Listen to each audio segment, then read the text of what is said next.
Hi, boys and girls. I'm doing this lesson for my kitchen table because I brought this big book home from the classroom, and this is our social studies big book, and we have used this program for a few years now. I like it. It comes with big books and songs and little pages for the kids to do.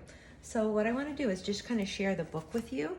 All right, it says the history, social science for children. Okay, and it says that learn and work. Social studies is just having kids learn about the world around them, just things that they're going to need to know in life, right? This is the table of contents. We're starting on Unit 1, and it's going to tell us we're going to learn how to get along, okay, with our classmates, with our families, with our friends, okay? And we're starting out the first chapter or pages are about following rules. Yeah, there's this also the table of contents. Table of contents tells you what's going to be in the book and what page it's going to be on. Okay, here is our Unit 1. It says, how does a good citizen act? We've been talking about citizenship. I've been able to pick a good citizen every week. And on Friday, I get to announce who that good citizen is. Right? And so these children are in the library, and I think they're all following rules. There's some that are sitting together, looking at pictures. They're talking to the librarian. They're using the computer. These are people we're going to learn about in our social studies in the first, because they were all good citizens. They had all done great things for our country. Okay, you might recognize some of the people. I'm not going to talk about that today. I think we're going to save that. All right, so in Unit 1, the first thing we're going to talk about is rules. And I would be doing this probably the very first, week of school. But it shows kids standing in line for the drinking fountain, okay? And they are following rules because I don't see them pushing. I don't see them cutting in line. These two girls are talking, but that's okay, right? So they're following the rules. And it's a little poem. It goes like this. We follow rules each and every day.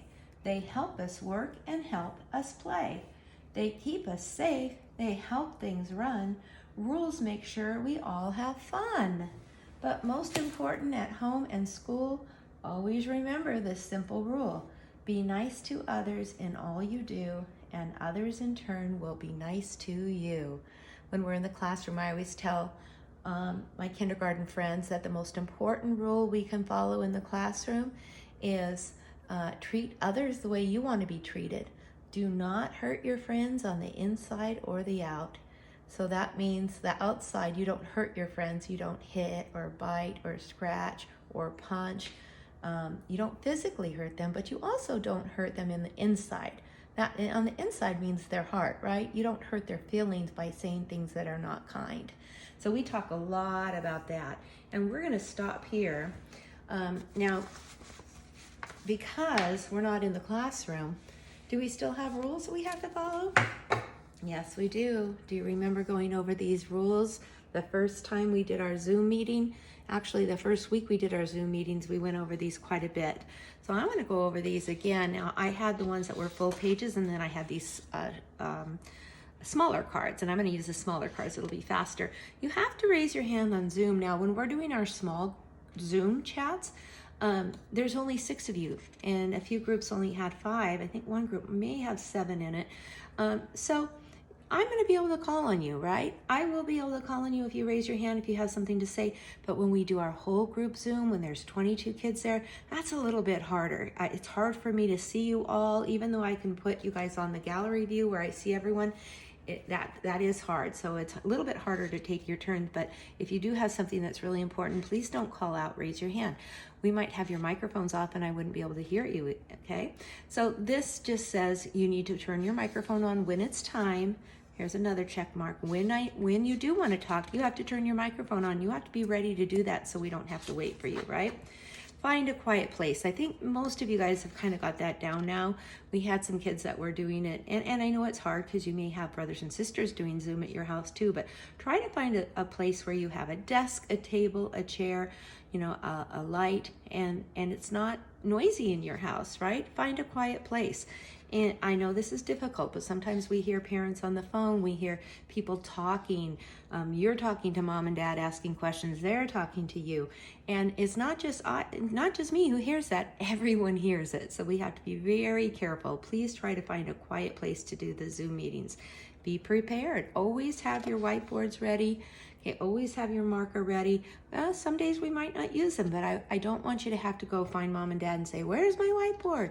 It should be right by your work spot, your workspace. Positive attitude. I like you to come to our Zoom meetings with a smile on your face. Sometimes the first group in the morning's a little tired and they're yawning. I understand that, but I still want to see your beautiful smile first thing, all right?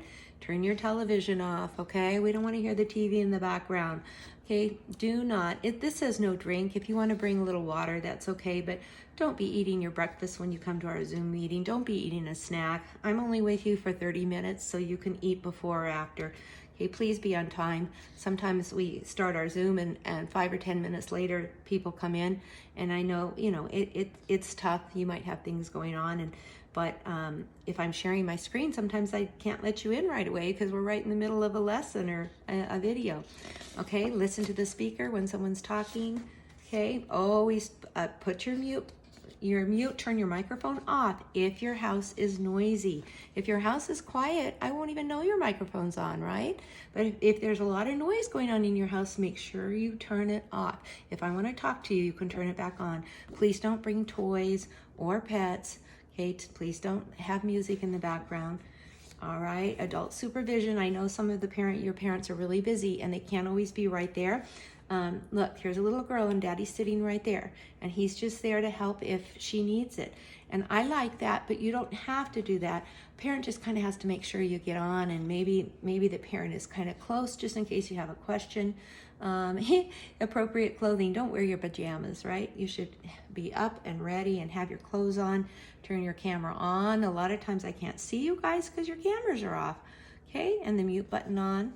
All right, so those are our Zoom rules, and that's how you can be a good citizen when we're not in the classroom and we're doing our distance learning from home. Okay, now the social studies papers, I put them in a white folder and I wrote social studies, and there's a globe there because we are going to be learning about our world. Okay, and we're going to get out just the first page. There's not too much to do on this, parents, so the directions are on the bottom. Most of the time we just discuss it. Okay, this boy his name is Henry. It says, why do we follow rules? Henry made a list. What is on the list? It says rules. Walk, raise your hand. If we were in the classroom, if we were at school, we would have to walk in the classroom so nobody gets hurt.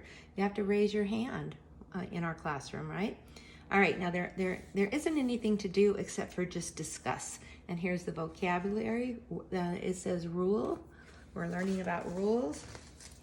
Okay, page 2. And I know this, they printed these for us. We used to get them in color, and then they stopped ordering them in color, and they printed these for us. This is a classroom. Here's a teacher, and she's reading a book, and all the kids are raising their hand. It says schools have rules. That rhymes, doesn't it? A rule is something that tells you what you can or cannot do. Okay, children raise their hands. Now, that's a rule in the classroom because if they didn't, then everyone would be calling out at the same time, right? And then if everyone calls out and asks questions at the same time, the teacher can't hear your question. You have to raise your hand and wait for you to be called on, okay? Now down here it says to talk about it and then describe a rule that tells what they should do. Have them look at the photograph, children, and circle who's following the rules. Okay, it says to circle. So I see all the kids with their hands up. So I'm going to circle all the kids with their hands up. And honestly, there's a few that don't have their hands up, but they're sitting quietly. So that's hard to see with the pencil, but that's all I did. I circled all the kids with their hands up. They're following the rules. Okay, now here they are on the playground. Okay, here's the kids in line at the drinking fountain. It's the same picture that was in the book, so we already talked about that. Here's kids taking turns on the slide. Now, we're not in our classroom or on our kindergarten playground, but I bet you guys go to the park sometimes, right? You go to the park. What would happen if they all try to go down the slide at the same time? What if these girls aren't waiting here and they try to go down before the boys get down? What would happen? Yeah, they would all crash into each other and somebody might get hurt.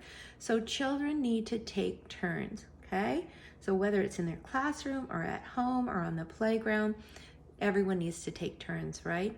And then down here at the bottom it says, have children write what rule you need to follow when you're on the playground and in school. Take turns, and parents, you can write, help them write that. We need to take turns, and I'm just writing it right here. And if you want to use a highlighter and let them trace that, that would be great too. I'm going to turn it over. Oops, sorry about that. That was that page. We have only one more, almost done. I'm going to the back. Oh, this one says problem solving. These children want to paint, but there are only 2 paintbrushes. So see, they're at an art table. I see watercolors. I see water to wash the paintbrushes off. I see their paper. They're all ready to paint, but there's only 2 paintbrushes. How would you solve the problem? So you can talk about that with your parents. Down here it says children share. What would you do if you were all trying to grab the paintbrush? Would you grab it out of someone's hand, or would you maybe say, go ahead, you can be first, I'll wait my turn. That would be the right thing to do, right? Because maybe this boy says, you go ahead and paint and I'll wait. And then maybe this girl says, you can paint, there's 2 paintbrushes and I'll wait my turn. So it says, write the rule that these kids need to do. And what would you have to do? How about share? Since we already said take turns, share. All right, they're going to share the paintbrushes and then everyone will get a turn. And that's all we have to do. And you can, parents, if you want to put a big star on there, if you have a stamp or a sticker or something, you can do that. And just put that back in there. We will only do one, probably one a week. I'll try to start doing one a week. The next one is talking about being a good citizen. All right, that's all. I hope you enjoyed the social studies today.